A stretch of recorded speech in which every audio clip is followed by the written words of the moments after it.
All right, so I don't know what's going on.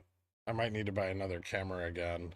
Um, for some reason, my none of my USB ports are reading the camera, so I think the camera's fucked. I just tried it on my laptop too, and it wasn't working.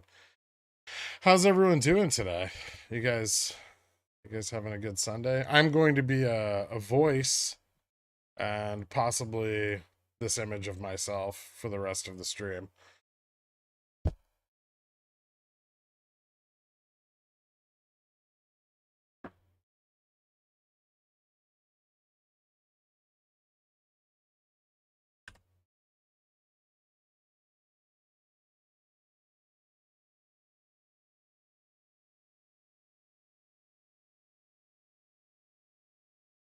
Don't change a thing. Okay. Awesome.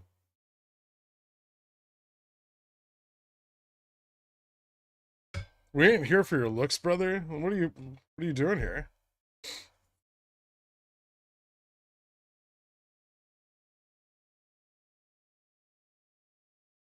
Are you serious? Cuz I want to be honest. I really thought this whole time I was kind of just skating by on those.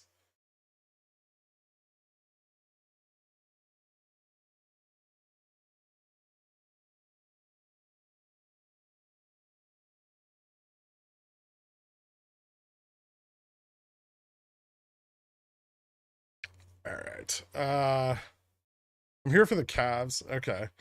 How does the price action from SPX from Thursday to Friday influence any longer term trends? I'm not sure it does yet. So I don't know if you guys saw, but over on the Discord over the in the early part of the weekend, I kind of posted this. This is the CBOE highest volume option contract for Friday. As you can see, the sheer number of 0 DTE calls bought on Friday was insane, with almost 100,000 0 DTE calls traded at the 40-50 strike. I think most of those collapsed at the end of the day. There are some longer term calls at the 40-60 strike, and then 40-65 gamma. It's hard to tell. It's heavily skewed due to the JPM collar. But the fact that we kind of hit delta neutral and that entire position collapsed makes me a little bearish going into tomorrow. Um, but we'll see how it goes. I'm straddled right now. I'm still not sure if we're going to see more call volume come in tomorrow, right? As far as the longer term turnaround in this trend, I think it's begun. Uh, we will obviously need to reconfirm at our current levels, probably on a drop below like 39.80 again or 39.65. This forces you to have a personality. What do you make of the weirdness of the 10-year decoupling with the S&P? Isn't that super duper fucked? Yes. I I mean, everything, all the data would indicate that the market should be going down. The pump that we saw over the last 2 days was very well orchestrated, right? But the position doesn't look consistent, right? We saw about 7 billion to $8 billion worth of futures buy-ins, which were then followed up with hundreds of thousands of 0 DTE calls for Friday. The second we hit 40-48, basically the entirety of that 0 DTE position collapsed. That's when the VIX kind of went crazy. I think because they collapsed the spread on the at-the-money contracts when they sold them. Remember, they would have been selling 40/45s and 40/50s, which would have been basically all of the at-the-money calls at the time. And I think when the spread collapsed, the VIX kind of went haywire for a minute. Dilly you, welcome to Cornishon. Thank you so much.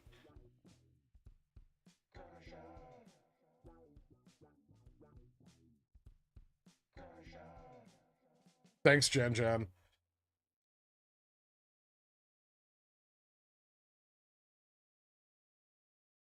Zero DT seemed like new dark pool. Well, no. Yes and no. I mean, it's a way for them to influence markets in the short term. I don't think it's sustainable. They bought plenty of zero DTs on Friday that didn't go in the money. Like a couple 100,000 of those, up to 40.75.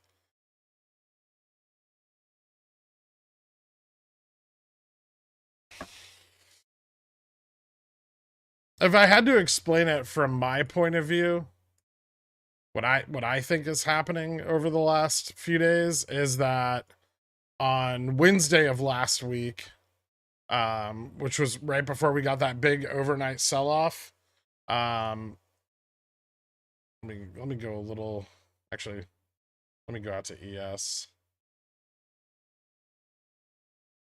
because this is a little bit easier to show on futures. Maybe 1 second here.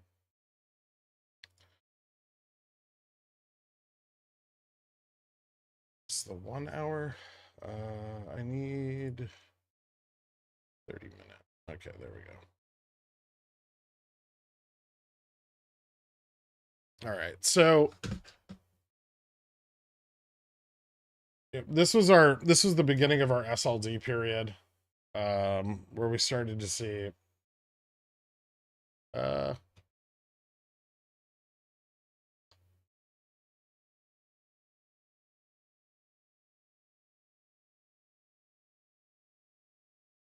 great. I don't have Epic Pen either. All right. Yeah, I'm gonna have to figure out what's wrong with my USB drivers. So this is the beginning of our SLD period right here. That's when we started going down. Those sell-offs continued to persist, and the negative gamma hedge continued to increase over the next several days as we drove further and further down into all of those puts. And then we see this big expansion in volatility here, as we start to approach like the 39.30 level. We bounce back a little bit, back up to around 4,000, and then we start failing. Right, we tested 4,000, that last Monday, right, and then into the middle of the week, we started to see the short position on the VIX begin to slip.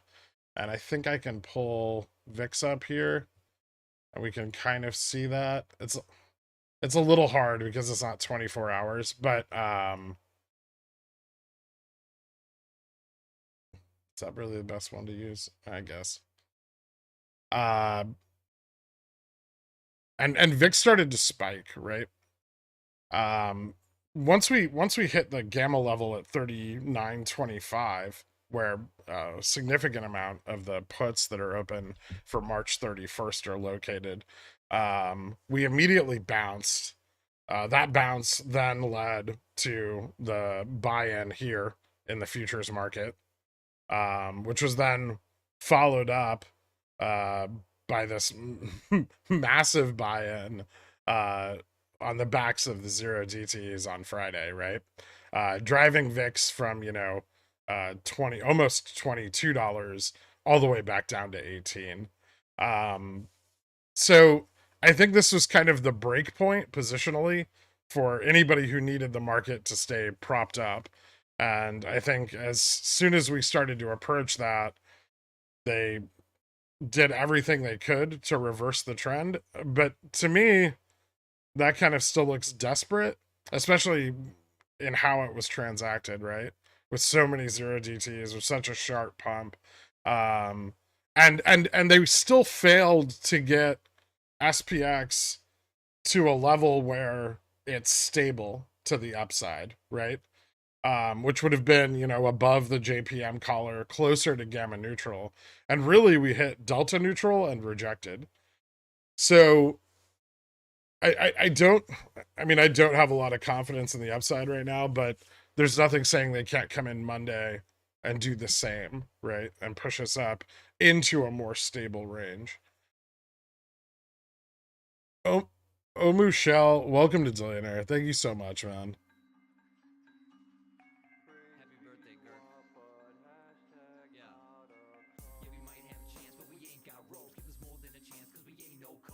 Do you think we'll see a change in how the recent zero DTE pumps play out? Is that play out if JFresh's theory that an MM was burned on Friday is true? It's possible that an MM was burned on Friday. I don't know if that's actually the case or not. Like I said, I kind of think that the spread simply collapsed when those zero DTEs closed. Almost every zero DTE contract from like 40.30 through 40.60 closed immediately upon our test of 40.48. So I'm not sure if an MM actually got burned there, but I guess if one did, we might see a reduction in the amount of zero DTE buying. Although why, right? There's other MMs. Other MMs are probably doing very, very well, especially when those spreads widen and they can make a shitload of money on the arbitrage. It's going to cause a lot more active hedging from MMs, right? Which is going to increase market volatility. But that's generally bearish. VIX is calculated on the spread of 30 DTE options on SPX. It weighs the further dated calls more heavily. But if you have a collapse of, almost a million zero DTE calls at the same time, it's going to have an effect on the VIX. Also, don't forget that those contracts are probably hedged with other instruments as well. What's your take, if not by the participants, by the market makers? But I thought that the VIX is calculated. What's your take on the Fed paper you posted in announcements? I've only read about 70% of it so far. It looks very like standard format for the Fed. They seem to be confident in continued stability, although there are indications that inflation is not quite yet resolved, and they do plan to commit to their increases in the target range for the foreseeable future, which means the Fed's not going to stop raising rates anytime soon. They make note that the market is pricing in a turnaround in the federal funds rate that is more dovish than their current stance, and they made some notes about bank stability, but also about possible increases in defaults as we move into the rest of this year. The credit treasury market is becoming more illiquid, which they also make note of, while the bond market remains fairly stable.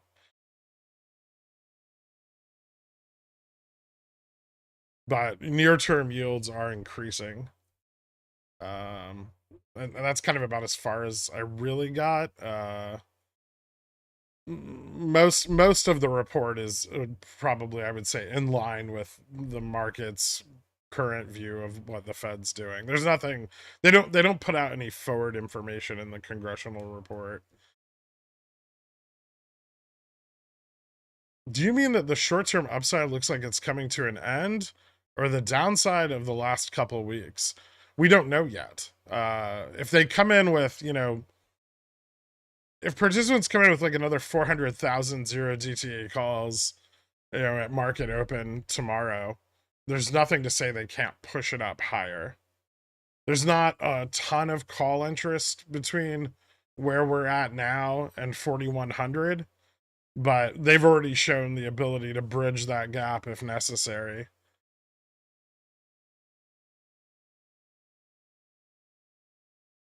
So how high could you see this bounce could lead to? Like, do they really want to push it to a level by the end of March it stays above the JPM collar? JPM isn't going to roll their collars. I mean, JPM will roll their collar if it stays above the collar. But right now they haven't. They currently have no reason to, given that the market price is still below 40.65. I would imagine that sustained price action above the collar would encourage the rolling of it. However, price action that occurs above the collar, they generally just hedge. They hedge it by buying futures. Are we in a giant bear megaphone starting around Feb 21st? Sort of. Except volatility's ceased to increase right around here, right? Well, actually, volatility ceased to increase right around here last Wednesday. That was kind of the high point in volatility. It's done nothing but go down since.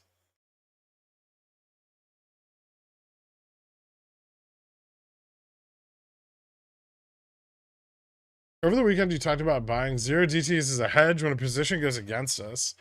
Is there a calculus behind picking a strike? I mean, you can buy delta equivalent to your other position, right? So you can buy positive delta. Delta neutral strategy isn't redundant necessarily speaking, but it's a short-term hedge while you're able to set up a longer-term one. When price starts moving against you rapidly, it's good to have something like a backstop in place, or like a conditional order to buy calls if the market moves 30 40 bps against your primary position, something like that, just to at least hedge the near term increase in pricing. there's there's several different formulas for hedging a position. You can be gamma neutral, you could be delta neutral. Delta neutral is easiest, but sometimes it's good just to have a small position to catch like a bounce, right? If the market's becoming oversold, you can buy some calls behind you to catch any kind of bounce that may occur. If the market continues to drop and more short momentum is picked up, you can close that call position and continue to ride your primary position down. Vice versa is also true to the upside. When you say collapsed, do you mean closed at a loss? The 4050s look like they were mostly closed at a loss, given the time of day they were closed, versus their price at market open when they were primarily bought. Several of the 4050s came in at market open, and then more came in around 1 o'clock.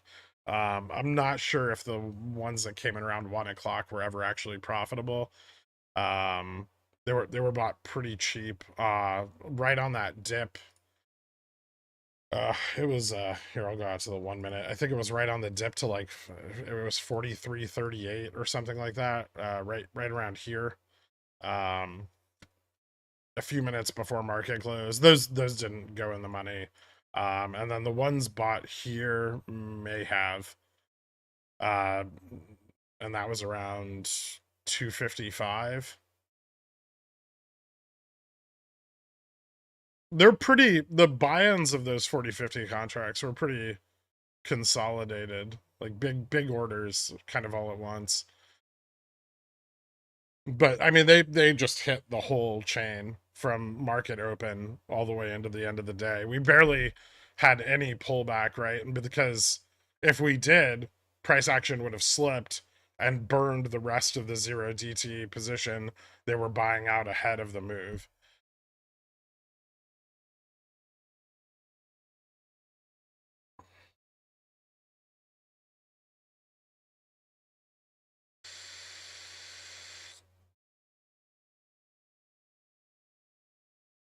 Morning, Greg. Thanks as always for your time and knowledge. Are you still holding Docu? Yeah, I'm still long on Docu.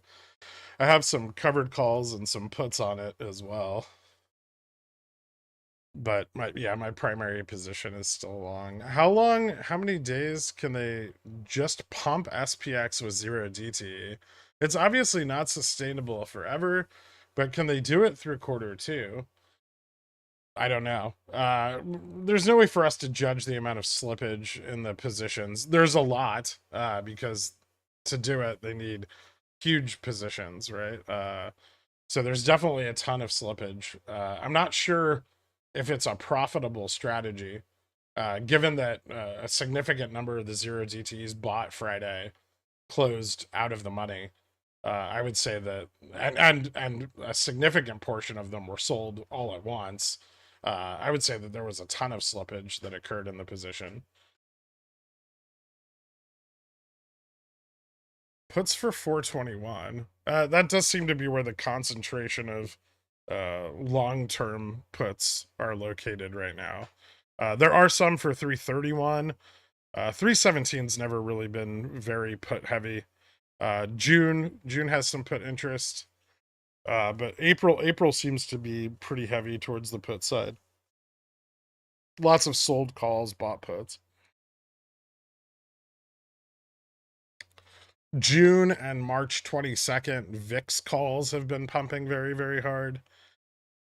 Those were the other two most traded contracts on CBOE on Friday were VIX $30 and $40 calls for June, 100,000 of each, roughly.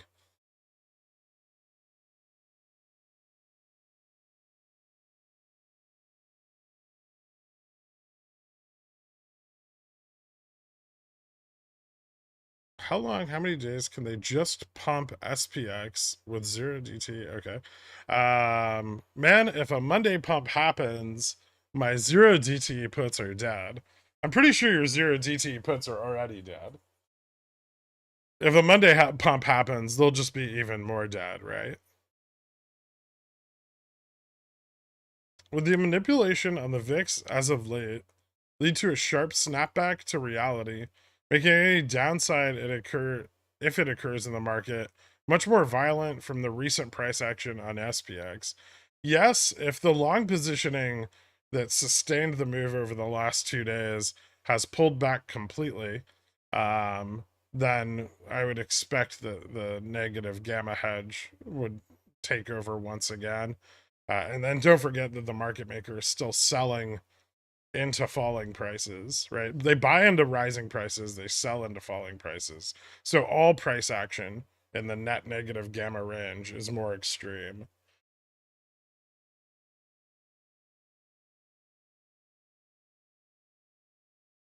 Which should increase volatility, right?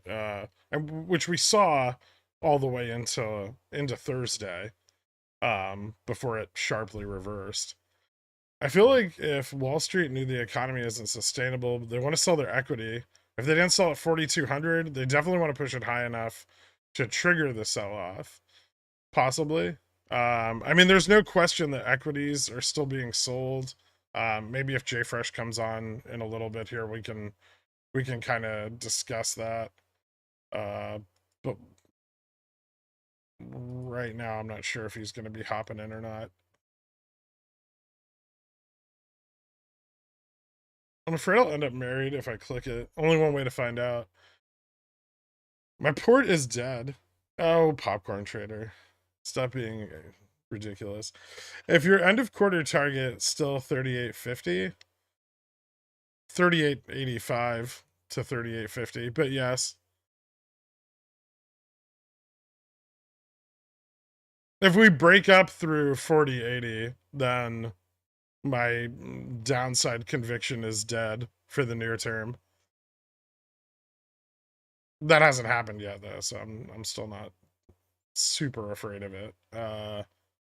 Just got here watching 1.5 speed. You're driving too fast. I look forward to your comments down the road. Thanks, Michael. I remember once you mentioned the less liquidity they have, the shorter dated contract is used on the market. Basically, they have much less liquidity as they reverted to zero DTE. Yes, the use of zero DTEs is partly a reaction to the lack of longer term liquidity. Right. The spreads on SPX are, for 30, 60, 90 DTE are historically very wide. Um, which, especially given the massive amount of skew we've been experiencing in put and call parity, uh, leads to those contracts being less desirable to purchase. Would you roll 331 3070 puts? Not yet.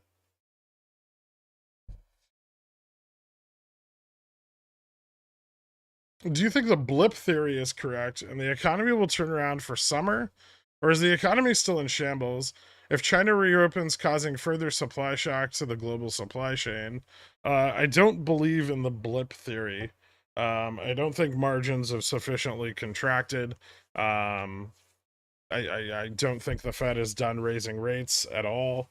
I don't think that the effect of short term uh like speculative bonds being largely unsold for the last 8 months is going to have a positive effect on growth for the next 2 years.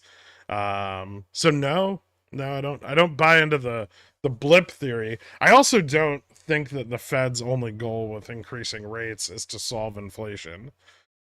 There are far larger macroeconomic things at play here that really are almost more important than some near term supply based inflation. Right.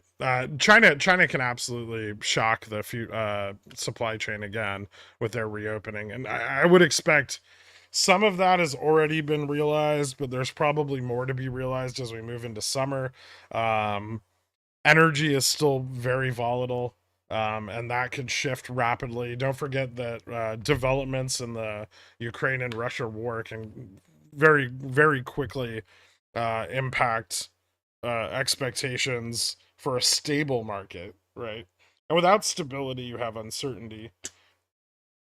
The US is in the middle of trying to reshore a significant amount of industry, and having a strong dollar helps that goal, right? Not only does it encourage American companies to move back into the U.S., where they obviously would have to pay higher labor rates, but they would be able to capture back those losses on their significantly increased export profits due to the stronger dollar, right? So it really benefits multinationals. It slows down growth. Like there's a lot of other reasons to raise the federal funds rate that have absolutely nothing to do with inflation.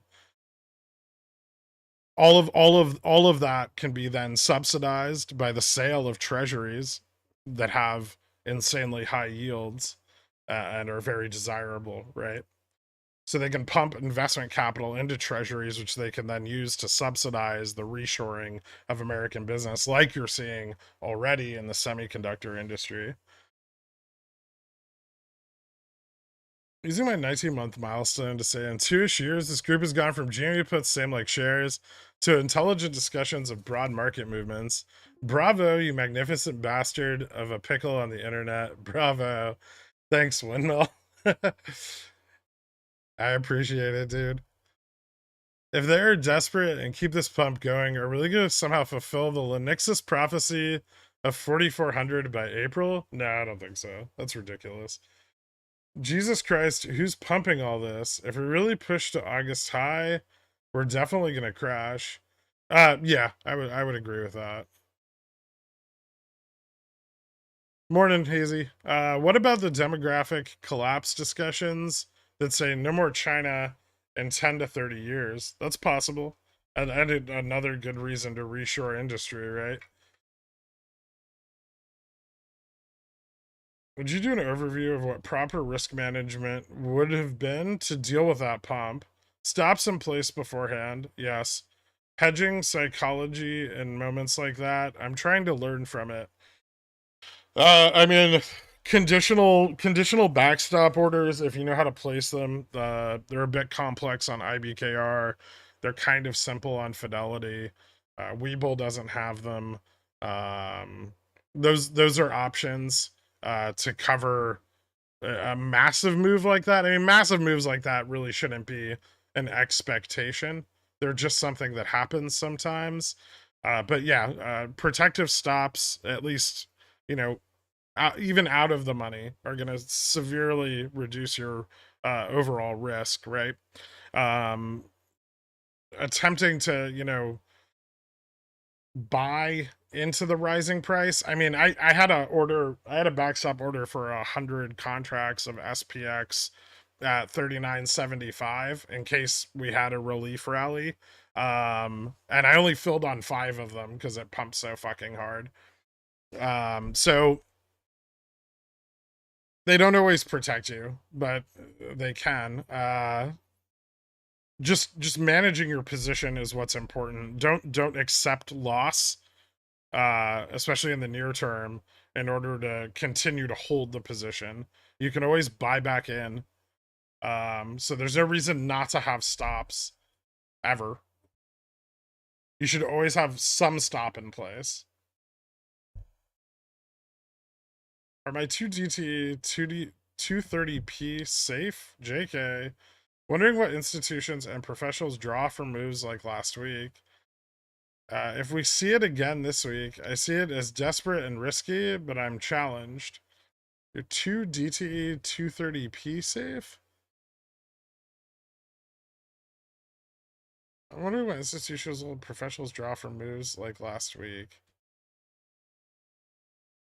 I will find out this week what the benefit of it was, because I mean, while they came very close to flipping the hedge on SPX, like the overall hedge, they still fell short of it. So we'll see if they continue to pump in an attempt to flip the hedge. Happy Sunday. In a hypothetical crash scenario, how much drop in the SPX would be good enough to price retail out of SPX options? Does this happen before the dump? A while after it's happened? I mean, if the market starts to crash, it'll probably start in pre-market when most of retail is locked out of buying options. If the market opens 400 BPS down, retail will be hard pressed to afford 0 DTEs, let alone anything with theta.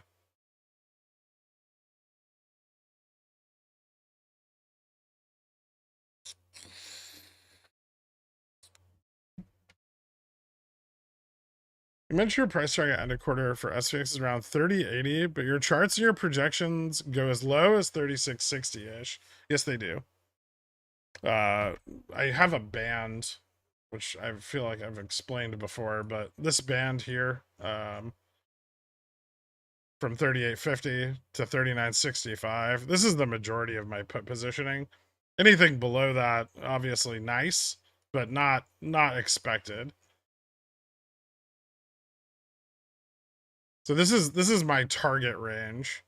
This could happen. We'd have to see like a repeat of October, but this is where the bottom of the JPM collar is at 36.30, I believe.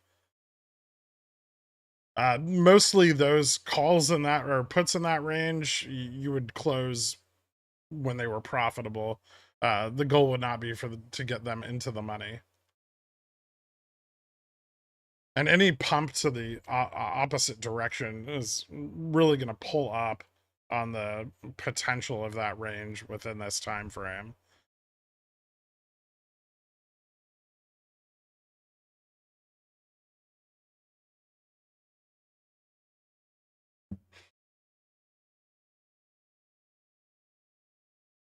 As you can see, this is my focus range for strikes. Was 39.60 for further dated strikes for the 17th and for the 31st. My target range for strikes was 39.65 to 38.50. I have 331s for 3600, many of which I sold on the initial drop from, like 4100, because they went up.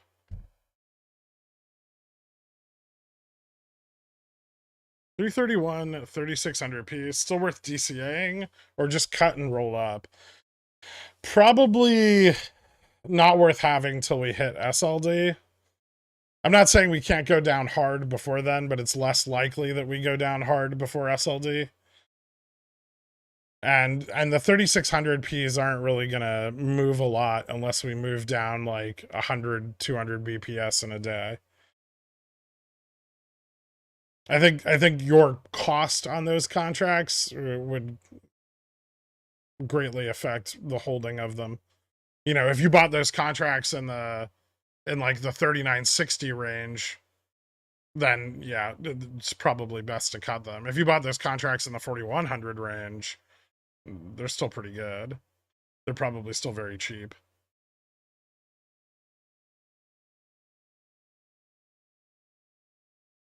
Next time when everyone's up 300, 400, 500% on Wednesday, take some profits off of your position, scale out, and when you redeploy your money, don't redeploy all of it being greedy, attempting to get more downside. I will say that about all of the complaints that I've heard so far is that, you know, we've been short the market since SLD last month, right? You know, overall, everyone's been focused on shorting the market since SLD last month. It went down 600 basis points. Anybody who does not have realized profit from that at this point has made a glaring mistake.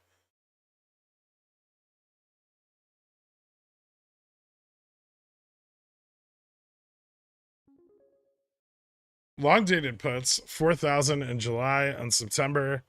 I'm always afraid to buy long calls and let it ride because I get wrecked right after I bought them and before.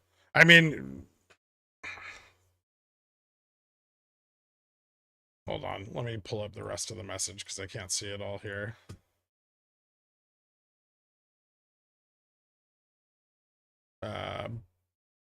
Bought them before. If it dumped, felt like just a waste of money. But if this pump keeps going, do you recommend April calls hedge and just wait? I mean, you can set up a strangle to hedge or a straddle to hedge the near term price volatility. Um, you can simply play the upside day by day as it's realized, given that positioning wise, upside is still very weak. So I would say that buying far dated calls to capture upside momentum right now is still a mistake until we see more leverage build to the upside, which right now it's still very slim.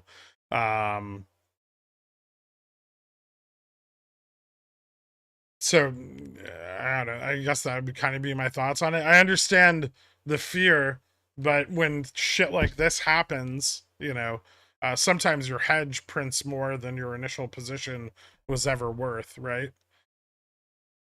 I mean, even Wednesday, I had discussed entering straddles and strangles going into the next day due to the amount of volatility caused from the futures buy-in, right? Because there's always a risk of a continuation of that. And if you'd bought 3980s or 4000s, you know, Thursday night for, you know, expiry on Friday or Monday, you would have obviously realized a significant amount of profit on Friday. And don't get me wrong, I'm in the same boat as everyone else. I over leverage the downside without, you know, pulling back enough of the profits from the initial drop. No one's immune to greed. Even me. But I did buy calls when it started turning, right? And then I bought more calls. I bought zero DTs on Friday. And even though I'm still down from my initial loss of like $70,000, I'm up, you know, almost 62 from just the straddles, strangles, and zero DTs on Friday, right? So you can significantly recoup those losses by, you know, hedging a move against your position.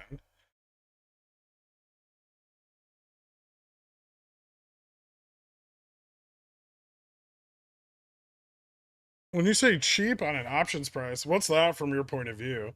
I mean, 40/30s, which is where the call interest topped out on Friday, at market open Friday were about $150, 150 to $200. If you'd bought those, they went $20, almost $20 in the money by the end of the day.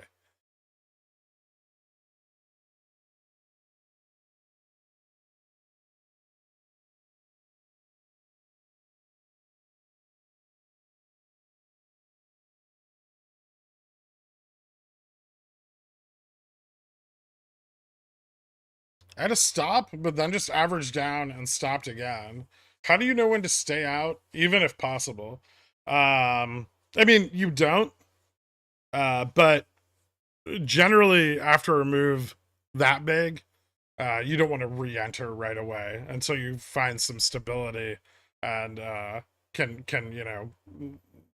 take a better look at the whole picture, right? Jumping right back in is usually a mistake, especially moves that big because they take a long time to play out. They'll generally play out over 2 or 3 days, because all of the interest that got driven into the money is then going to have a continued effect on momentum to the upside as the hedge kind of dissolves and as the positioning sells off.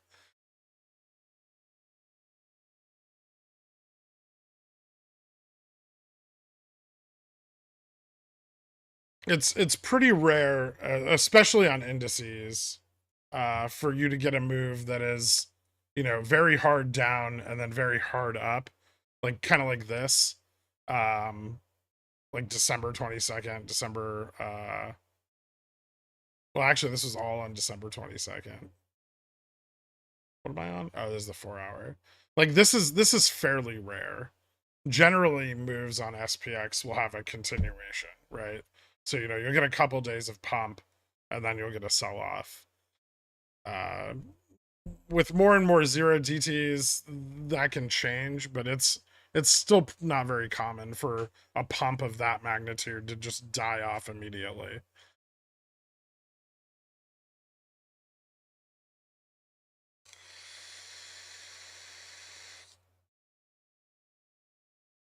I got a sign on 310 upstart 15cc. Does that indicate anything in terms of liquidity? I guess I don't understand why it would be advantageous for a counterparty to exercise it. Hmm. I mean, it's in the money, right? It's moving in towards its expiration. So I think that's sufficient enough for it to be exercised. If there's, you know, uh, depending on the price you sold it at, uh, there could be arbitrage there that they can profit off of.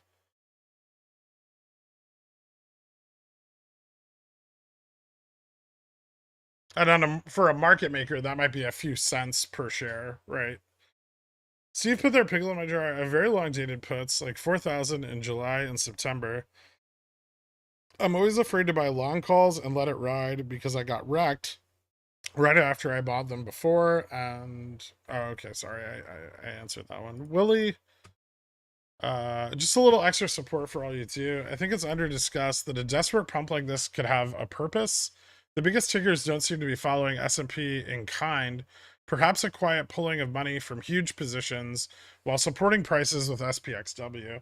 I fully agree. I think there's pretty compelling evidence, given the underperformance of mega caps in this run up, that there are large numbers of core positions being sold off all over the market while this is going on. So yeah, I completely agree with you. That doesn't mean that this isn't going to last a couple more days or another week, right? Or into OPEX, and that's something that we need to be prepared for. Are we in a bull market now? No, I don't think so. Do you think QQQ puts between 275 300 would be just as profitable as SPX long dated puts for your target range? No, like contract to contract, absolutely not. 10 to 1 leverage, possibly. Yeah, I mean QQQ could you know overperform to the downside. It's a more volatile index. The Nasdaq 100 is far more volatile than the SPX. In October, it dropped significantly more than the S&P did. Do you think late to the stream? So watching 2.75 speed, I just wanted to say how risky them pushing up anymore is with new intel on China and Taiwan. Also, I hope you feel better ASAP. I didn't see any new intel on China and Taiwan, but I'll look at it tonight. I'm trying not to over leverage myself with SPX. Yeah, that makes sense, but I mean, buying puts on another index might not necessarily be the correct answer to not over leveraging yourself. Do you think futures tonight will give us any indication of how tomorrow will go? Maybe. I mean, if they move significantly, they generally don't, but we'll see.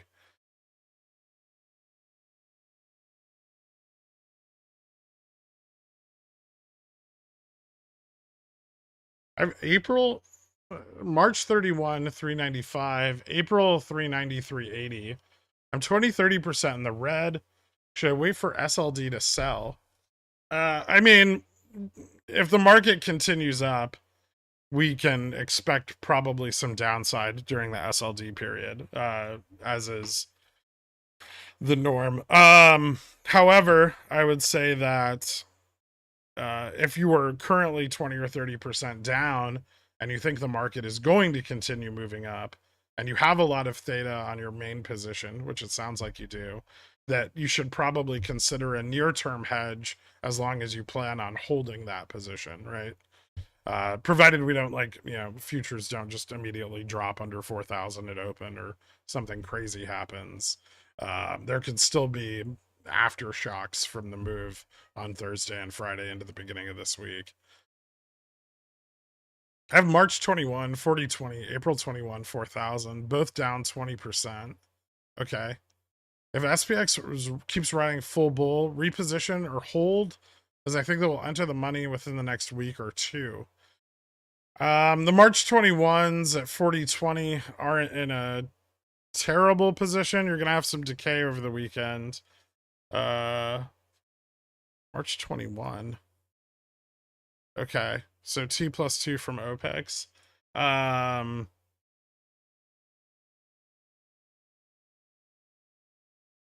Provided the market doesn't break back above the collar tomorrow, the 4020s are probably in a safer position. The 4,000s for April, you can probably hedge for the near term. The 4020s are a little more difficult because you're really going to have to hit big on the hedges in order to offset the theta decay, or you need the market to drop sooner rather than later. If you hold those all the way out through SLD, they'll be almost worthless because SLD is not starting till the 15th, and then in Feb we didn't see any price movement until almost Friday, so that puts you at almost the 17th before any potential downside, which only gives you 3 DTE or 5 DTE.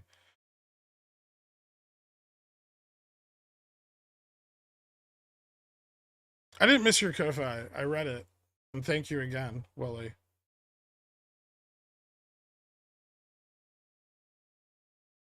With or without, what data release would be the bad economic situation? Fed hawkishness becomes so obvious that these 0DT call pumps aren't viable anymore. Yeah, because, well, here's the risk. If anybody's going to be selling a significant portion of anything into these pumps, they can collapse very quickly, right? Uh, they're very low delta positions. They're just numerous, right? So if bad economic data were to come in, and someone were to sell off into a massive pile of 0DTs like that, the entire position would just collapse. They'd be worthless almost immediately, right? If we'd had a $30 sell off on Friday at any point, all of the out of the money calls would immediately become worthless.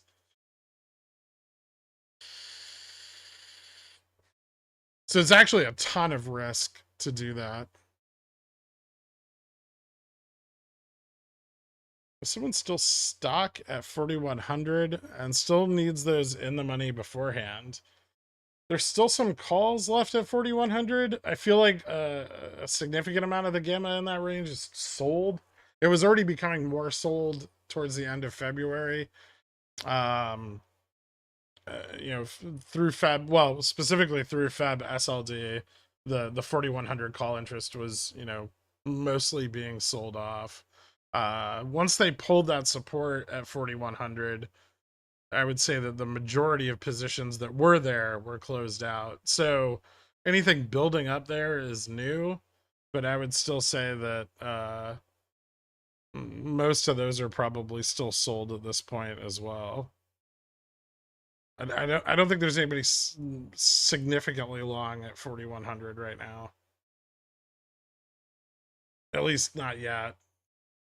There's a bit of interest over the next like 3 days at 4,100, but further dated. The only really big position I think is like the 317 and 331 ones, and those were mostly sold. They haven't really moved a lot. Are Google and Amazon still good for wheeling? Or be careful with CSP if big downs are possible. I'd be careful with CSPs until big downs are realized. But in the meantime, covered calls are good if you're already in them. I like both of them for wheeling. Their volatility is not too crazy, but their contract, like the yields are pretty decent. So they're easy. They're easy. They're easy to make money on, at least for the time being. Obviously, you do have to. They're both very index exposed, so you do have to pay attention to the S&P and QQQ and position accordingly. But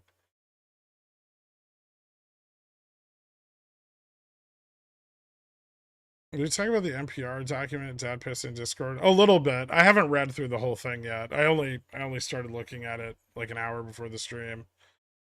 You missed my Ko-Fi, but I understand. I watched Cocaine Bear on Saturday, and to me it was a prophecy of what is to come. I haven't seen it. What are your expectations for GME and Upstart price movement this week? Not a lot. GME GME's still getting relatively more illiquid. It's starting to near peaks of illiquidity, which generally starts to become indicative of price improvement. As long as we don't see another massive sell-off in ETFs like we did in December. IJH is becoming more illiquid. The only thing that's kind of concerning to me is that they are covering liquidity on XRT right now. Over the last 4 days, XRT liquidity has improved a little bit. I still think we're probably a couple weeks out from any significant moves, and we don't have any kind of reversion in liquidity to mean to currently worry about. If that changes, I'll update everyone. But right now, I mean, I think the GME is just kind of following the index because it's very illiquid. There's still no significant call interest or anything like that. For Upstart's a little wonkier because it's way more illiquid than GameStop and far more influenced by large index moves. It definitely benefited from the large index move over the last 2 days, but if the index reverts, I think it'll just go right back down again. It has not reached anywhere near the levels of illiquidity that it saw at the beginning of December. We're still very far from that, so plenty of room for them to continue shorting it. Do you agree with JFresh has expectations for Monday that SPX will dip at the beginning of the day, chop, and drift up into the Jpow speech? Yeah, that's very possible. So a lot of the longer dated positioning that came in Friday was, a lot of delta neutral positioning as we go into Jpow's testimony over the next 2 days. I'm sure we'll see more of that come in tomorrow. There will likely be an effect of the large sell-off in zero DTs on Friday towards close. So I think that's where he's presuming a dip would come from. Um, and then if that's the case, then yeah, I would say we'd probably fall, maybe straddle somewhere in the like 40-25 to 40-30 range. Looks fairly beneficial right now. We could end up with straddles coming in as low as 4,000, although I wouldn't bet on that just yet. I'd want to see where we sell off to, if we sell off in the morning. Do you expect the pump and elevated price to persist until SLD? Well, a lot of the options that were open on NVIDIA for earnings and from the earnings period expired yesterday or Friday. So we'll see. I mean, obviously, NVIDIA's price action's the only thing more suspect than what the market's doing right now. Uh, Obviously, valuations have been left way behind and no one cares about their earnings. I still think the strongest levels of support on NVIDIA are, 2030, 2020, and any significant downside move will need to see us cross those resistances first. If you don't have time or theta or money to wait that out, I would suggest repositioning after a confirmation of that breakdown. We came very close on Wednesday.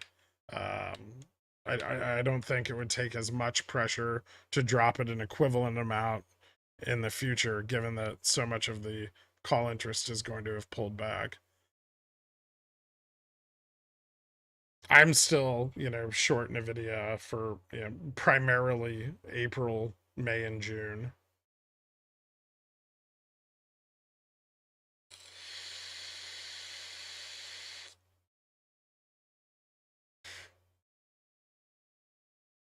Netflix has several Form 4s filed recently. It looks like options to buy. Is this bullish or just executing to sell? Could just be executing to sell, take advantage of the near term price increase, exercise their share options, and yeah, it could lead to sells. We'll see.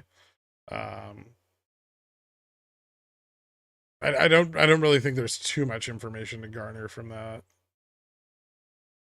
How high do you think this pump can go in the short term? Right now, call positioning up to like 40-80 seems moderately stable over the next 3 expirations. So I could see them pushing it up to 40-80.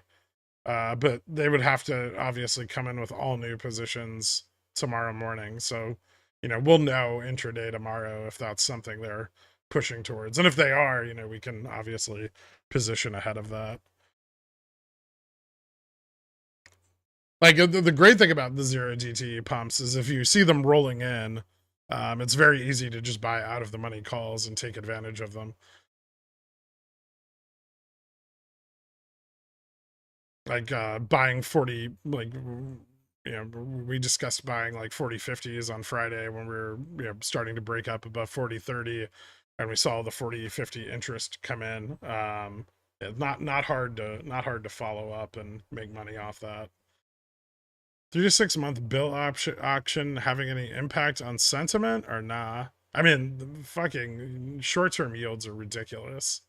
Um, I'm surprised that anybody at this point thinks that equity growth is going to outpace the treasury yield over the next 3 to 6 months.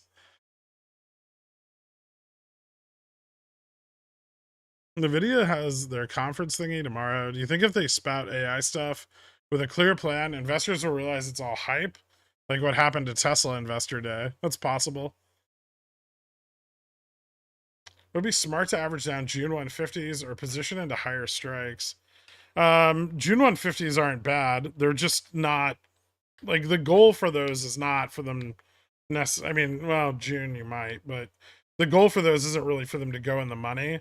It's just for them to, increase in value on a price drop from its current price down to, like 200 or 180.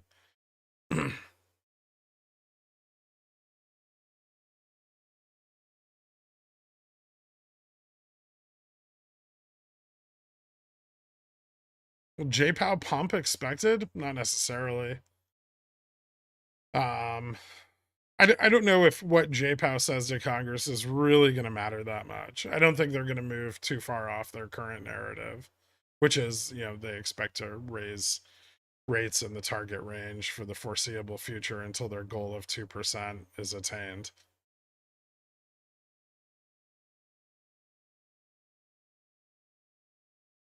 Your expectation for NVIDIA is just to move with the market and likely outperform in either direction. Yes. Where can I see the zero DTs come in? Real time? Just the order book? I mean, you can watch option flow on Fidelity. That might be the best place.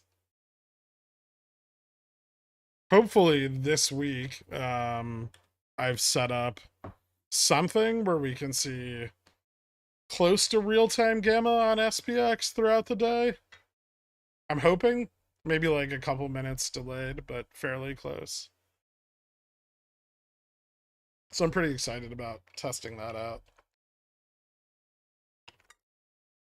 Where can I find buy and sell data, such as you can download that data at the end of every day from CBOE, and then obviously you have to analyze it yourself. As far as I'm aware, there's nobody really selling like OI data.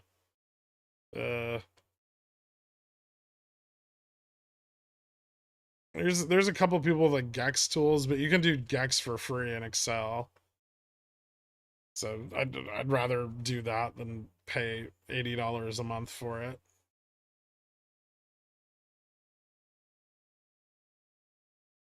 Or more. I'm just gonna throw it out there. GME will be announcing earnings release date this week. Most likely will be announced tomorrow after hours. Probably. Yeah, and if you have covered calls out, remember that could lead to an IV bump. So be careful with that.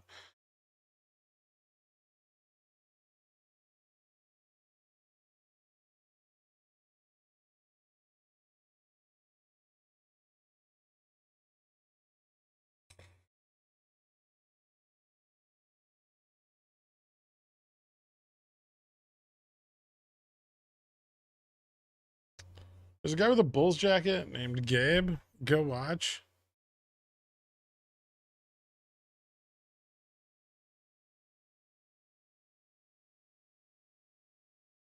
I don't know who that is. Thoughts on BTU in the coming weeks? Curious more than anything. I mean, it's stayed relatively stable in our kind of like expected price range here. Bounced off resistance. This purple line's kind of a great. If you guys have set this up, this purple line's kind of a great place to sell CSPs for income, not necessarily for assignment. Seems to be doing well. Commodities haven't heated up exceptionally, but I would say that they're trading at a pretty deep discount to their cash flow. So still a decent investment. Not my favorite price point to buy it at, but I'm pretty happy buying BTU under 25, generally speaking.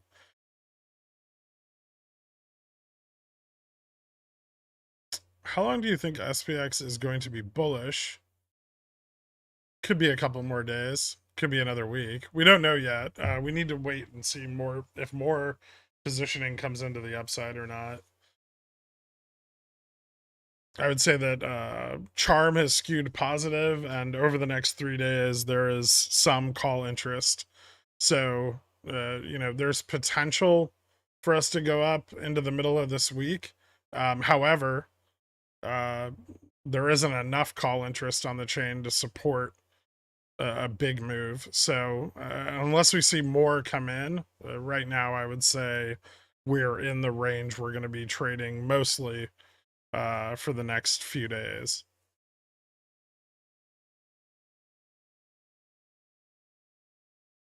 Can you go over the Tesla chart, and when would be a good time to short? I'm already short Tesla. It's irrelevant. I mean, it looks like it's kind of peaked here unless it breaks up further tomorrow. In which case, there's some room up to maybe back up to 210. So you could probably DCA over this range if it breaks out. If it's rejected here, then probably even lower low. I have like April and March 17 puts on Tesla. The March 17s are mostly already in the money. Although Friday hurt. I might get more Aprils if it retests 210 around the 200 to 190 range.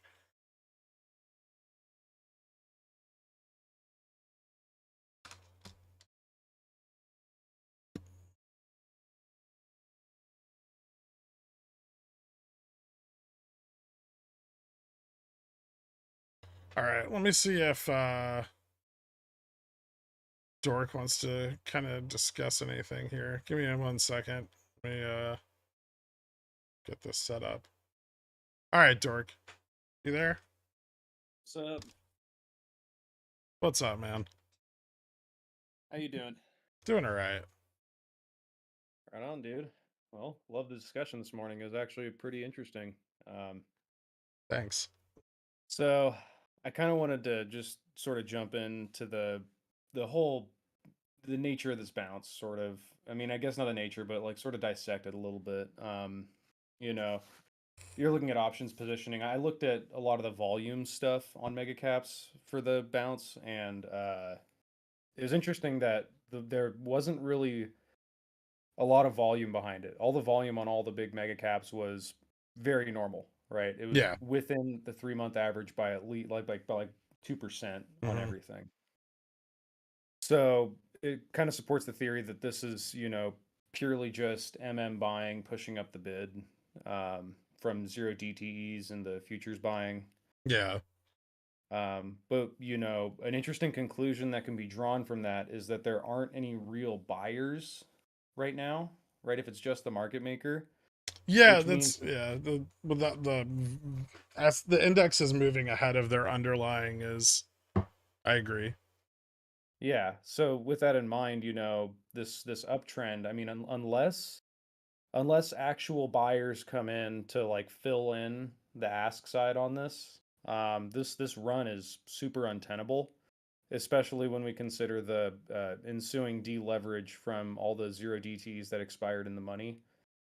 Um, and even the ones that expired out of the money, although those are probably deleveraged same day. Uh, Mm-hmm. so so Monday, Tuesday could be interesting if we don't see more call volume move in, or just like straight up people buying and volume actually going up. Uh, I think that this run sort of could be short lived, and best case without any actual buyers, it would just chop. Yeah. Um, so I thought that was interesting. This definitely feels like a push up for the futures roll to try to get good prices heading into it. Uh, so I'm definitely kind of thinking if this does continue, that's probably where it'll lose a lot of steam, at least from the derivative side. OPEX coming up too, very Yep. spicy. Quad witching, love it. Don't need to say much about that. First one of the fiscal year, so we're gonna see how that goes. uh, Um, Usually, well, historically, it's a very interesting time. oh yeah, especially with how much uncertainty is still in the market. Like this, like our economic news, like the bounce on inflation, really sort of screwed up a lot of bull theses out there, and that's why the push for the blip is coming in. Um, and To expound upon that too, I sort of discussed this in the Dillionaires channel last night, but the blip, right? The like to sort of expand on the blip and what it could mean, right? So if there is a blip, right, there's two different things it could mean, right? So let's say inflation turns back over and continues to go down, right? Mm-hmm. So as soon as that happens, if it happens, we need to switch over to looking at margins, right, for earnings. Um, so if inflation continues to go down, right, but margins are continuing to shrink, right, that's not a good sign. That's a sign that the economy, it is weakening, right? Yeah. but it's weakening to the point where unemployment is about to start going up. And this would be, I think, the best case for a recession, right? Because we're going to have everything being nice and predictable, where this is what is supposed to happen. Margins are supposed to contract, companies are supposed to lay off, then prices go down as consumers weaken. It could hit pretty hard just because consumers are already tapped out and over leveraged. So it's worrying, but it's less worrying than say if inflation either flattens out or continues to rise, and margins continue to shrink. Right? That's a classic sign that we are about to enter the classic definition of stagflation. Yeah. And if that happens, then the Fed, their choices become super limited. They have to really, really lean on rising rates to really kick down inflation and force the economy into a recession, because the only way stagflation will turn out is with some kind of a recession, and the longer you put it off, the worse it gets. Yeah. So blip or not, I'm looking super close at margins of mega caps, and real estate banks, those sorts of things, to just see if they're contracting or not. Operating margins definitely super important. So we'll see on that. But if unemployment, if inflation goes down, I guess best case scenario is inflation starts to go down, margins stay stable, which would mean that we are actually entering into a soft landing, right? Yeah. So that's really sort of what a lot of the big bear thesis, and by big bear I mean next 6 months to a year out, I think really hinges on margins, continuing to shrink, and inflation is sort of irrelevant in that sense, although inflation going down would be better than inflation going up while margins continue to shrink.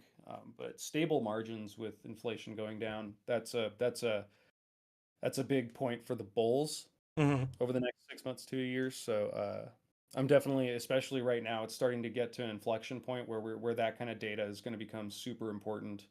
Well, For I think for one, and the biggest problem I have with the blip thesis is that margins uh mechanically have not fully contracted, right? They can't have. We haven't had quarter one earnings yet, so we're still looking at year over year data that's not currently pertinent to the macroeconomic conditions, right? So no matter what, we are still going to see, a quarter one with even worse data, right? Even more contracted margins. And we're probably going to see that almost everywhere outside of like energy and utilities. And even in energy and utilities, we're likely to see contracted margins, right? I think everyone's right now in kind of like this Goldilocks zone where they've forgotten that the federal funds rate was increased 75 BPS 4 times in a row into the end of last year. And the effects of that have not been felt on future funding for growth or margins at all yet. Right? That is none of that has been priced in. We have companies like NVIDIA trading at like 14-month highs, right? Um, on significantly reduced earnings and like revenue, right? So I think we're still in like there's a little too much exuberance, right? I agree. And I think that without that contraction realized yet, we still have quite a ways to go to the downside. Also, something I want to point out that hasn't really been brought up by a lot of analysts, and I think it needs to, is that every one of these 0.25 rate increases has forced Japan into the FX markets and bond repurchases over and over and over again in order to stabilize the yen. And if we get, one or two or three more of these 0.25 BPS increases, at some point they're going to have to halt quantitative easing. Um, they're not going to be able to afford to go out and prop the price of yen any longer, right? And with a significant number of available buyers in the treasury markets, right? Because treasury markets are becoming more and more enticing. They are more and more encouraged to sell off their U.S. treasuries. In the event that that happens, even at a small scale, that's going to cause a run on treasuries, right? And I think it needs to be pointed out that the effects of the federal, like the effective federal funds rate, are not solely inflation, which is largely what's pushed to the masses, right? It's because that's, you know, that's the thing that they think people can wrap their heads around. But there are international monetary effects of the rising effective federal funds rate that need to be considered, because they are catalyzing. And that could be a good point, towards why the Fed sort of, has pulled back as hard as they have back to 25. It is inflation moderating, but it also is the fact that, yeah, the impact it's having on the global monetary scene is starting to be, starting to become a little more volatile. Because, yeah, as they push Japan, to continue to buy these treasuries, it's their deficits go up, and it's just not something they can do for very long without running into the risk of a default. I mean, the spread between Japan's CPI and PPI is still like uh 1800 points, right? Crazy. Yeah.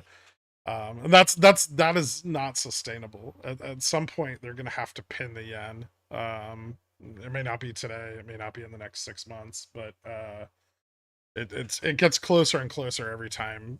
And nobody's really talking about the fact that Japan's got to do this, and they're about to come out with their GDP figures this week. Um, we have the 10-year auction this week, so there's going to be effect on risk-free rate.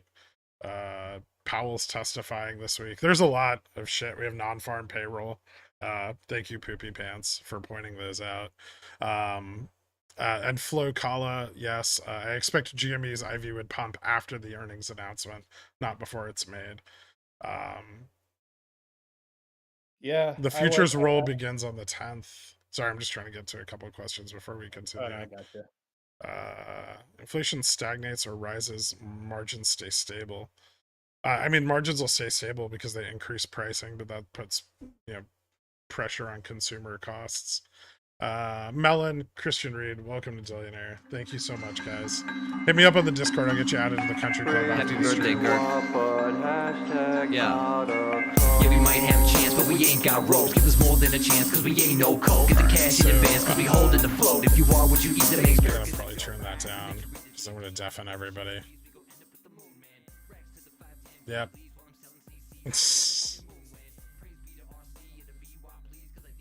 I probably shouldn't have played the song when I had you on the mic.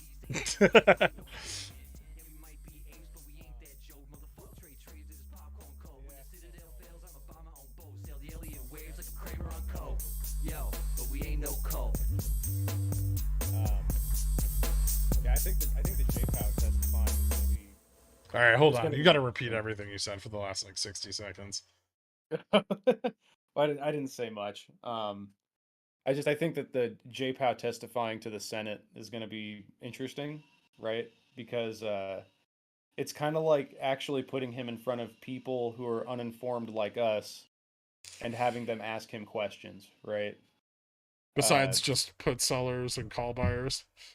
exactly, yeah. Well, and financial news people who are trying to get him to say the thing that he wants to say and that they want to hear. He's gonna be asked some tough questions, and it'll hopefully the Senate does their homework and actually comes in and asks questions, because their constituencies, I can imagine, are getting frustrated with the elevated prices. Even though inflation is moderating, prices are still very high. Mm. uh, Yeah, and consumer good prices are not stabilizing or going down. well,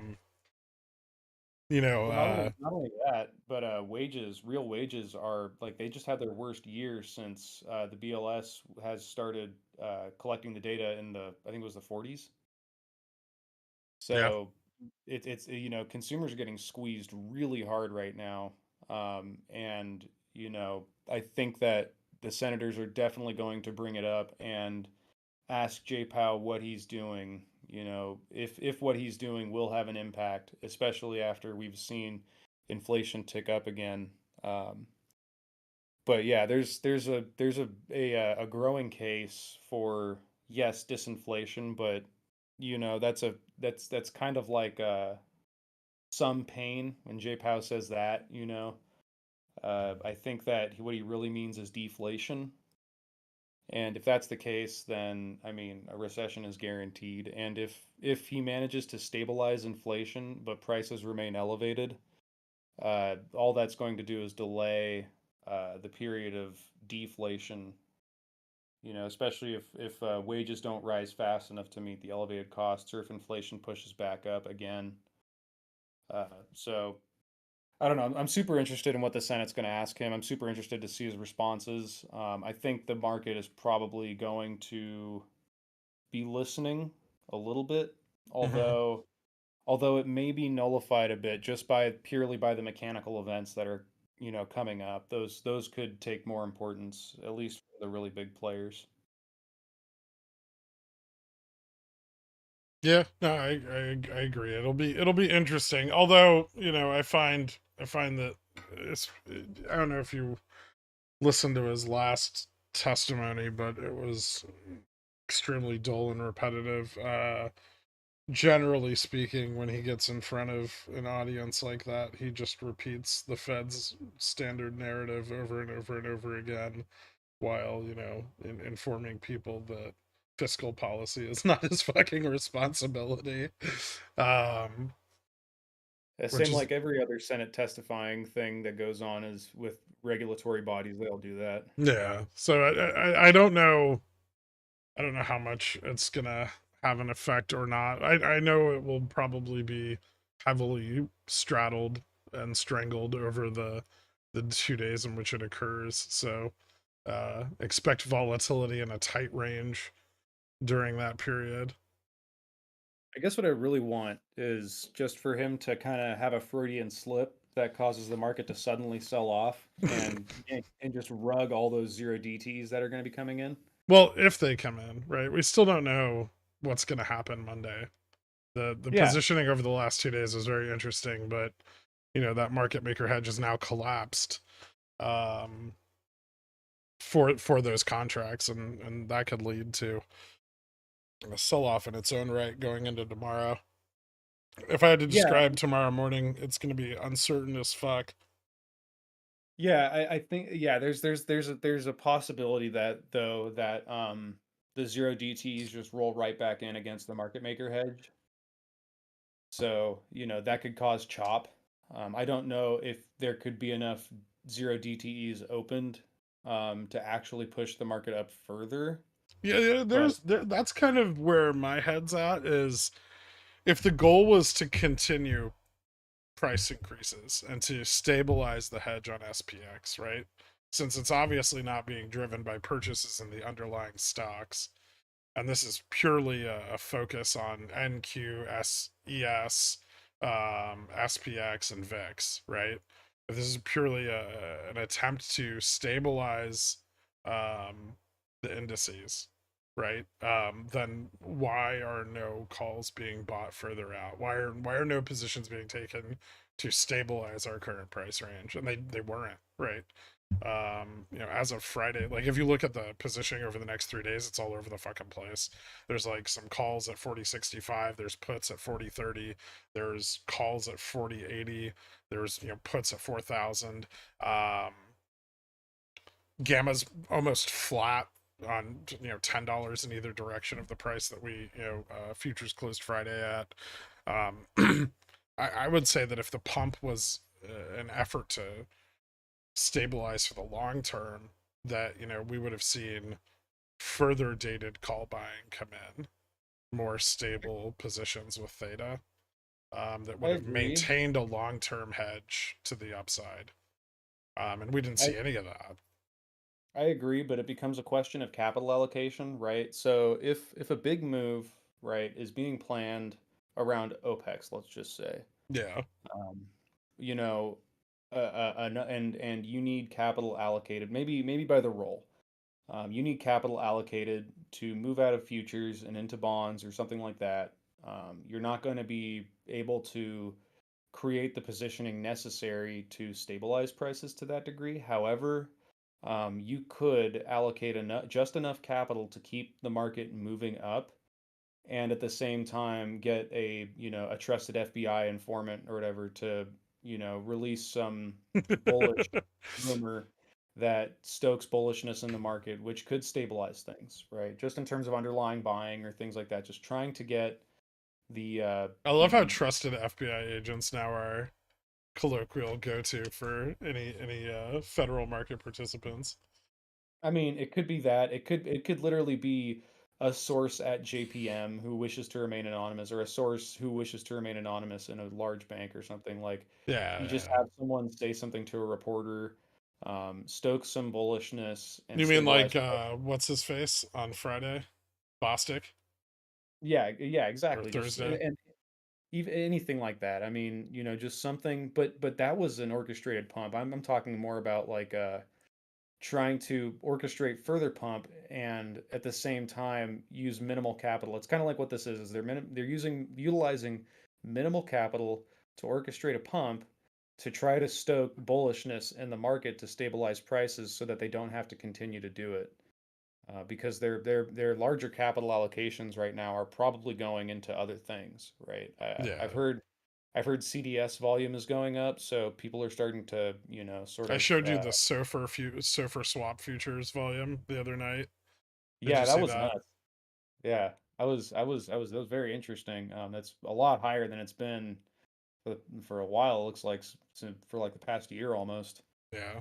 And did you see Um, the positioning that was taken on in the 5-year and 10-year swaps on uh like Feb, I think it was Feb 13th or Feb 10th. yeah, I couldn't tell. I couldn't make a decision on that whether or not that was bullish or bearish for those notes. I mean, those were the ones that were traded at like on SOFR at on the assumption that we're going to hit a 6% rate by September. 6% federal funds rate. Okay, so yeah, that's bearish. Just a smidge of bearishness. Yeah, I think that the market is definitely signaling something, but the real market is undergoing a lot of shifting happening. We're definitely reaching an inflection point, and I think that the next set of data is expected to be bearish, just purely based on what's happening in the bond market and the and on the indices. Blip aside, like from the bounce, I mean, I guess the bounce aside, uh, there's been broad equity sell-offs, it seems, and I don't think that the like real big money is actually super bullish, especially after Silvergate became insolvent and Blackstone. Yeah, They did Blackstone it. failed to pay their CMBS. Yeah, they did. It's being construed as a strategic default, which I think is, that's reasonable. But Blackstone doesn't strategically default on a CMBS unless they've got some serious liquidity issues, right? Yeah. So I think in the financial sphere, the writing is starting to sort of show up on the walls, and it's going to be interesting to see what the next quarter or two sort of lead to in terms of bank liabilities. Are we going to see those loan assets turn into loan liabilities? I That's think going to the be risk of default is, I mean, that's something, the paper that I posted earlier from for the federal, or like Jpow's testimony this week, kind of indicates is that, while bank risk is low right now, the current economic conditions are leading to an environment where, defaults are going to be higher. And depending where those defaults fall, obviously that's going to be that could be very, very impactful in the markets. Yeah, that's kind of my problem, and also the problem I have with blip theory is that none of the primes, none of the big funds, nobody's positioning accordingly, right? Everyone's still behaving very bearishly. I don't see any interest long term in the equity markets on the bull side at all. So everybody who's saying, this is over, we're in a bull market, it's done. I don't know what they're basing that on besides social sentiment, which frankly isn't enough if you don't have billions of dollars backing that movement, right? And yeah, and none of the primes, nobody's really putting the capital out there at risk, right? It's still an on RRP. They're buying up treasuries now. They're buying up investment grade bonds. They're staying the fuck away from speculative bonds. Like if we were seeing that shift, we'd be seeing the credit markets improve. We'd be seeing speculative bonds being bought. We'd be seeing yields fall, right, as treasury prices went up. And none of that is happening.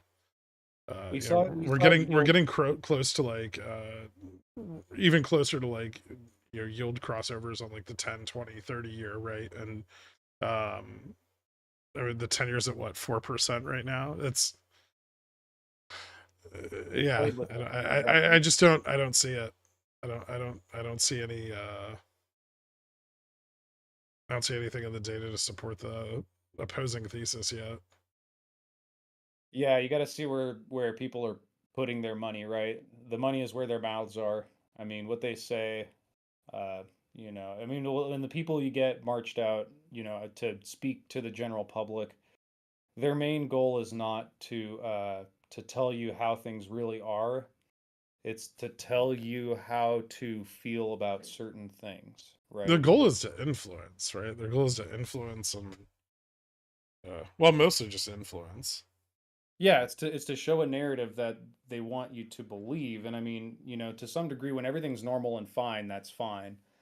But when things aren't okay, it becomes important that they control at least a decent portion of the narrative for as long as they can until there is no choice. There's no sort of avoiding the obvious sort of scenario. Like if we get unemployment spiking with inflation back up to like 6% year over, like that's classic stagflation, and you literally can't redefine it. Like a recession, you can define that a million different ways, but Yeah. stagflation is a very, very simple concept. It's very fundamental, and you can't spin that, right? I mean, they'll try. They will. They'll try for a quarter, but Yeah. it's I They mean, tried to they'll say spin that. stagflation in the 80s too. Yeah, it's just. But the reason why is once again controlling the narrative and making sure that there is still liquidity in the market against the direction that they are moving, right? So there may be downside in the market, but there's still people. If the narrative is firmly in place, there's still people who will be long-term bearish, DCAing aggressively into downtrends, thanks to them being able to sort of convince everybody that now is a good time to buy, the bottom is close, all these things. Yeah. I mean, it's all Um, the same shit they spun before 08, right? oh Um, yeah, experience is fine. yeah, everything's fine. This is the bottom. Buy it up, right? And like that. Uh, I'm always cautious when mainstream like news is telling people to buy anything. Um, Yeah, I mean, like I'm just, especially like when you look at the fundamentals, right? I mean, it's like a company, right? We looked at NVIDIA's earnings; they were bad. they're Um, terrible. yeah, but at the same time, people are saying they're revolutionary, and then Tesla comes around with their investor day and basically does the same thing that NVIDIA did in their earnings call, and everyone freaks out and says they don't have any idea what they're doing. There's that sort of double standard in the market, Yeah. right? That's definitely super concerning, and it tells you that that it's really just the big boys picking winners and losers at this point. I mean, you can see it in the analyst, and this is something I don't like about earnings, and something a lot of people should probably learn. When you look at the expected EPS for an earnings call, that is controlled by a group of analysts, wherever they may come from, and their opinion is going to be based entirely on their holdings in that company, right? And so, when they're downgrading future EPS estimates massively in order for that company to beat, like we saw with NVIDIA, right? NVIDIA beat on $30 million. They're a 600, almost a $600 billion company, right? That, they are also attempting to spin, their own type of sentiment for the underlying. If you notice, none of the analysts were asking any questions about 33% loss in revenue year over year. They were asking questions about AI and programs and platforms that aren't even developed yet. So while the market is always pricing in the future, that future is still uncertain, and eventually, someone's going to look at the current state of NVIDIA, which is not healthy. Well, it's a revisionist process too, is the thing. Like they'll price in the future. That like the market right now is pricing in an extremely rosy future, right? Like, so I mean, it's forward looking, but that forward looking perspective shifts very suddenly. Yep. And when it does, that's the entire goal, is that everyone else is still stuck in a rosy position when the narrative shifts, right? Very suddenly. It's super unfortunate, but yeah, it's crazy how a group of, like, I don't know how many analysts had weighed in on NVIDIA's earnings, but it was like maybe like 30 people. Yeah, it was like 33. Yeah, so 33 people, sort of Strong buy. yeah, the 33 people can influence the investment decisions of millions of people, based on whether or not it's a beat or not, which is for people who manage large portfolios of like a very large diversified portfolio. That's all they look at, right? Yeah. So they see an earnings beat, they're like, oh, sweet, earnings beat, I'm gonna buy some more of this. Mm-hmm. And so, it's the whole analyst thing, I think, is very, very flawed, full of biases, and ulterior motives, as well as the biases. It's either one or the other. Either the analyst is stupid, or they want you to believe something. It's not to say all the time. I mean, sometimes analysts are right, right? I mean, during bull Yeah, markets, sure. they'll be right. I mean, it's easy. But when things are looking not so good, um, analysts start to sort of show their true colors about what they really want.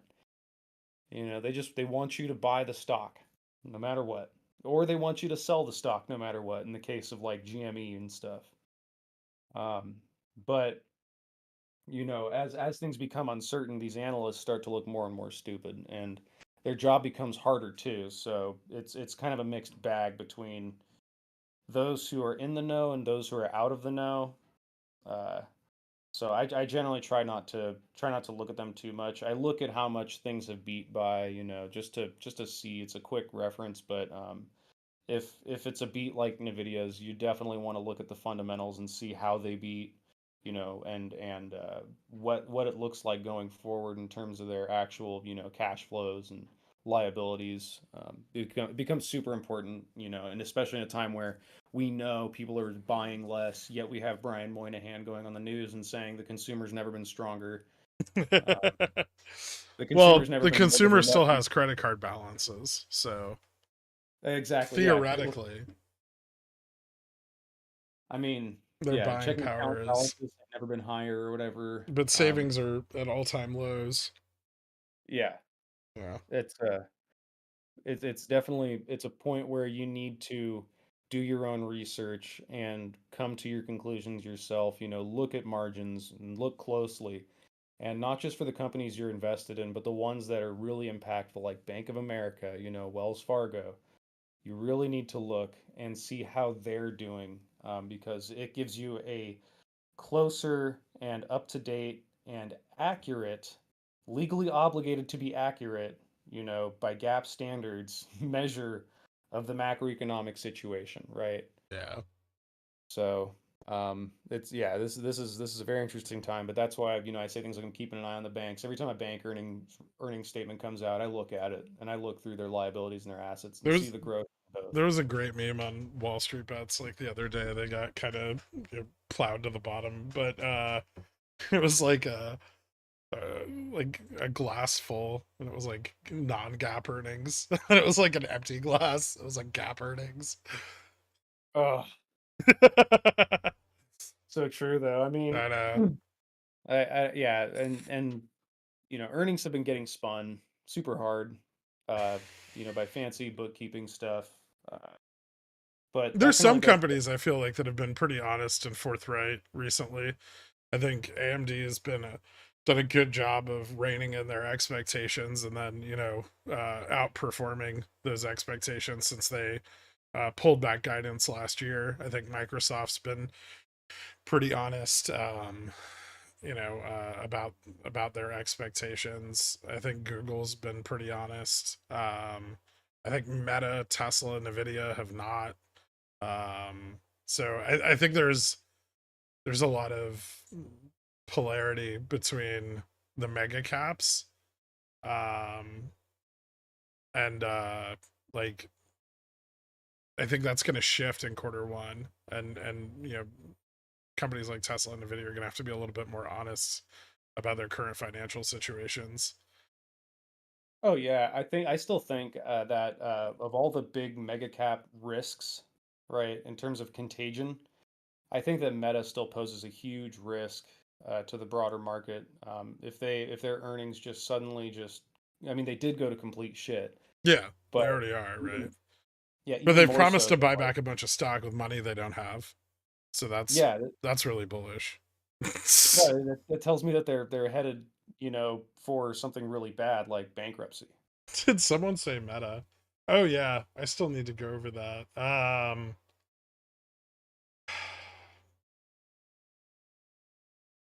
I'll probably do a write up on it and discuss it more tomorrow than today.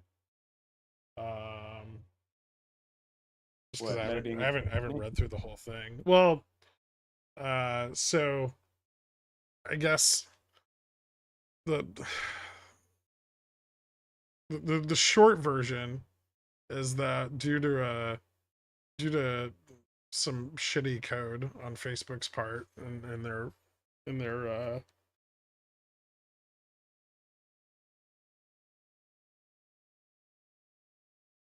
like marketing. I guess it's not exactly like a, well, is it like an API kind of? How does it?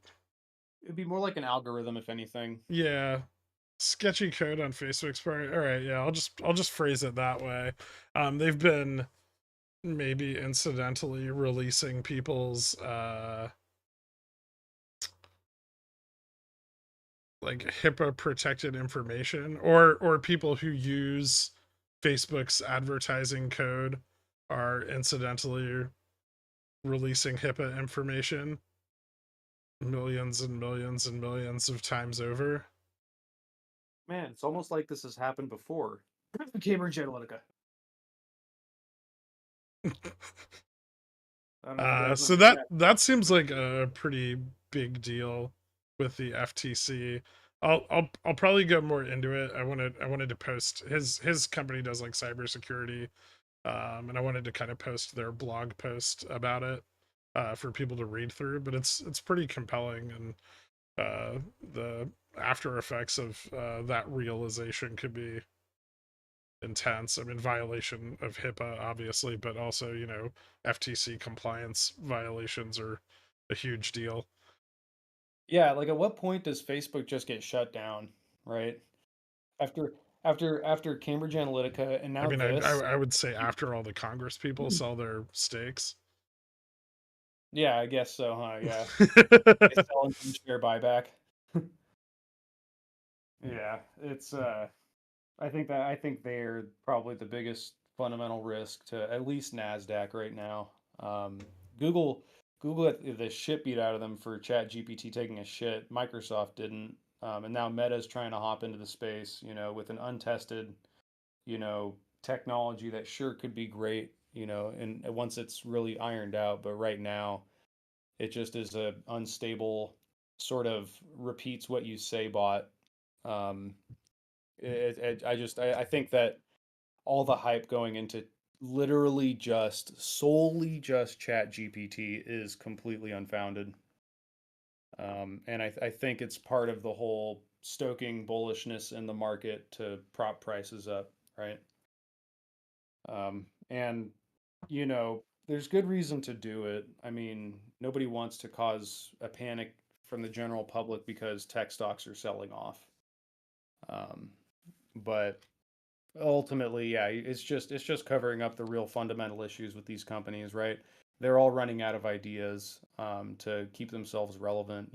Google's got a search engine and a bunch of advertising opportunity, but what's next, right? Everyone's worried about what's next. What's going to drive the next bull market? What technology is going to come through and disrupt everything? Sure, it's probably going to be AI, but not in the current iteration. No, I agree. Like we have our first practical the AI bubble that we're experiencing right now is probably going to be one of the. It really reminds me of, like, I mean, obviously I didn't experience the .com bubble in real time. I'm not that old, but it reminds me of a lot of shit I've read about, like, the earnings regression over the course of the bleed out of the .com bubble, right? Where these companies just finally admitted, like, listen, none of this is going to be realized in the next 5 to 10 years, and we're not making any fucking money, right? So yeah, and I really feel like we're in that, like, everyone's like jumping on this AI bandwagon, like it's going to drive earnings in the short term, right? Like, oh, this is the savior of NVIDIA, AMD, Google, Microsoft. But in reality, I mean, it's a fairly simple chatbot, right? That's it's just financial gotten. drain on the companies. Yeah, That's the biggest thing. and the capital expenditures before we reach a usable, like, effective form of AI are going to be huge. And paying for growth does not improve the value of a company until that growth is realized, right? So NVIDIA's overhead over the last quarter, or last year, is up 25%, and sure, that money might be going towards AI research and building these programs and this infrastructure, but right now none of that is realized. That probably won't be realized for 5 to 10 years, and currently their price is too damn high. So Yeah. and yeah, I mean, every day it looks more and more like what you read about the .com bubble, and where these just valuations are just so astronomically high that the companies can't come up with enough ways to meet those expectations. Yeah, and to but at the same time, and this kind of there's going to be at least a few companies like the .com bubble. There were companies that really did succeed in meeting the expectations they Sure. set out to Yeah. meet. So there's companies out now like maybe C3, and you have Upstart, of course, that are, they have a very clear model of what they want to do with the AI that they have, and they're going to probably succeed in it in the timeframes that they've set out. I agree. But then you have other kind of like, but that's very different than what you see from Microsoft, Google, and now Facebook, and others, where they are just all coming out with Chat GPT at the same time. Like that's just flailing. It's literally just flailing at the technology and saying it's what makes you special. Long term, it'll probably end up doing more to hurt the advancement of artificial intelligence than it will to push the industry further. Oh yeah, yeah. Because investors are going to become disillusioned with the idea when it fails to yield immediate results. as you know, much like weeklies, right? Yeah. Um, and once investors are disillusioned with the idea, they're going to have a hard time putting forth the capital to invest in it. And that's going to slow down the rate of growth that AI could have seen had it been allowed to progress naturally. Yeah, and I mean innovation, right, and disruptive technologies generally doesn't come from the dinosaurs, which let's face it, Google, Microsoft, Facebook, those guys are dinosaurs. They're huge.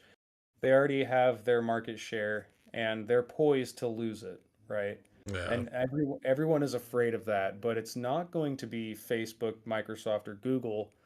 Maybe Google, but I don't think so because they don't have the money for it. But it's not going to be them that drives the next big innovation that does bring, profitability from AI. It's going to be some other company that, sort of shows up out of nowhere that says, "Hey, we've got this application that makes money." Something like Upstart, there's going to be more of that sort of thing, But right? you don't think Google has the money? They do, but they're not going to spend it on that. They probably won't. Okay. I was gonna say Google's cash flows are insane. They are, but they're definitely going to, other things like expanding their search engines and maintaining them, making sure that their Chat GPT is good. Like that's what they're going to be spending their money on. They're going to be spending their money on the things that they are seeing, breed success potentially, like Chat GPT. They're going to jump on those things, make their own, make it better. They do have an AI platform, and they're definitely going to be investing in that. But in terms of actual real world applications, that's not what Google does, right? They're a search engine. They have an AI platform. It's great. You can do a lot of cool stuff with it, but that's what they provide you. They're not a uh, they're not a solution generator, right? They sell the shovels to the gold miners, right, or the pickaxes to the gold miners. yeah. So and Microsoft really should be thinking the same way. Building a generalized AI could be the next step for them, but even to that degree, I think that someone else is going to create it first and take their market share away from that, and they'll have to be competing for that space. Yeah, I, So, I agree. but yeah, so ultimately, it will, the hype will die down. Yeah, investment into AI could That's not sort of. real frag. Got a Ko-fi from someone. It's fake frag. GME OPEX $30. I hope so. Then I can That'd be sell nice. more covered calls. uh, But yeah, I think the tech bubble is. I think the writing's on the wall. I mean, NVIDIA earnings, Tesla Investor Day, like it's just clear to me that no one really knows what AI means for the future. I think that there's a few companies that do, uh, Upstart and a few others. They know because they have a very direct like it's going to do this thing, right? Elon will buy whatever company comes out with the best AI. Not if Tesla stays under 200, he won't. Uh, yeah. And so there's another thing that AI could be really good at is self-driving cars, Oh right? yeah. So if that happens, right, if you can take a video camera, just one video camera that's like 1080p, stick it on the front of a car and turn that car into a self-driving car, that's going to be huge. It's going to revolutionize everything You about the mean way. you mean like 8 video cameras and stick them all over the car like a porcupine? Okay, maybe like four, right? One for each side, right? Like, but like making it cost effective and non-intrusive to current, automobile design, it's going to be huge. They're already putting these sensors and cameras everywhere, but minimizing the hardware cost to actually create a self-driving car will make them way more affordable. Are you talking And about like an upgrade path from a regular car to a self-driving car? I'm talking about an upgrade path in production. So Oh, these would be okay. new cars. They're but the idea is that you don't need to have 6,000 sensors and an NVIDIA 4090, crazy graphics processor in underneath the hood of your car to have it self-drive, right? Yeah. Um, that's the ultimate goal, and until it gets to the point where you can produce a car and be able to sell it for 35 grand and have it be able to drive itself, that's where things start to get extremely interesting. Yeah, I think we're still really, really far away from that. We could be, or we could be really close. All it takes is a disruptive technology to come in. Like maybe it's an AI model that we haven't. I mean, you're still talking about like scale of production being built out to the point where it becomes affordable. I don't know. Even if the technology came in today, by the time it was easily purchased, right? Like you're talking at least 5 years. Yeah, there's a lot of R&D for that, but the Yeah. potential and the just being able to say, I have a clear goal with my cars, that's huge, right? Yes. And saying we're gonna get there, like, and it's once it becomes real. You also have and to not be Elon Musk when you say that, because no one believes him anymore. So it's tricky. Yeah. You have to be. The fourth You have to have the cost- influence of Elon Musk, but you can't be him. It's gonna be Toyota. So it's Toyota's got to be gonna like Bezos or somebody coming out and saying it about Rivian, or Toyota coming out and saying it. Yeah. Yeah. So that's kind of where my mind's at with the whole like the current tech bubble. Like it's gonna pan out. The dot-com bubble did pan out. It did play out, and to the bullish side. AI is gonna do the same thing, but until we start seeing actual statements from the companies that originate the end user products, it's all hype and fluff, right? Tom Lee of Funstrat starts a car company. Oh man, I hope so. I'd buy so many fucking puts. I wish there was a Tom Lee ETF that I could short. Like there's Not the Jim yet. Cramer one now. Yeah. Well, that's just so Jim Cramer can hedge his own positions. Oh, dude, the Jim Cramer ETF, he built that for BlackRock. I mean, come on. Dude, I wish I had my own ETF. Like an inverse Same. me ETF. Just whenever I'm wrong, I just buy into my own ETF. It's fucking amazing. Plus the liquidity you'd get from all the people who hate you. I know, right? Fuck. Just Priceless. smile and take their money. Tom Lee has SPX 12,000 calls. Jackson, for the 900th time, I'm going to tell you that SPX 12,000 calls do not print when the market goes up. They only print when the market goes down really, really fast. Tom Lee does have 4,200 calls for the beginning of summer, though. That's for sure. Really? I mean, he was talking about that as his price target. I mean, that doesn't mean he has a position there, right? That's true, but That's like Jamie Dimon selling futures and being like, guys, no, it's totally going back to 4,400. Yeah, he only comes out when things are starting to look bearish. What was that? Was that in August? Like late August? He rolled down the collar and then was on like CNBC that night, like pumping the market, saying that we were in a recovery. I think I'm gonna do a DD where all I do is look at on the collar position and what Jamie Dimon says. I was thinking more along the lines of when Tom Lee shows up on CNBC, what happens to the market in the next 10 days? Like and call it the Tom Lee effect. Because that guy, like, I don't think anyone's listening to him besides you, but